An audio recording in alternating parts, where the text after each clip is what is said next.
वक्फ संशोधन एक्ट से जुड़ी हुई ये बड़ी खबर है। वक्फ संशोधन एक्ट को लेकर आज फैसला आने वाला है। मामले में सुप्रीम कोर्ट इसका फैसला सुनाएगा। 3 प्रमुख मुद्दों पर अंतरिम फैसला सुनाएगा कोर्ट। सुप्रीम कोर्ट ने 22 मई को फैसला महफूज रखा था। तो वक्फ संशोधन एक्ट पर फैसला आज मुमकिन है और ऐसे में देखना बेहद अहम होगा कि आज इस मामले को लेकर सुप्रीम कोर्ट का क्या कुछ फैसला सामने आता है। तो 3 प्रमुख मुद्दों पर अंतरिम फैसला सुनाने वाला है आज कोर्ट। इस मामले को लेकर अहम सुनवाई होने वाली है, अहम दिन है।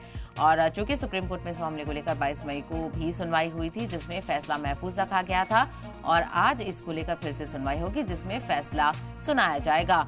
तो वक्फ तरमीमी एक्ट को लेकर फैसला आ जाने वाला है। मामले में सुप्रीम कोर्ट इस को लेकर फैसला सुनाने वाला है और 3 अहम मुद्दों पर अंतरिम फैसला सुनाएगा कोर्ट। तो देखना बेहद अहम होगा कि आज सुनवाई के बाद क्या कुछ निकलकर सामने आता है, क्या कुछ तबसरा सुप्रीम कोर्ट की तरफ से किया जाता है और फैसला किसकी तरफ मुतवज्जे होता है।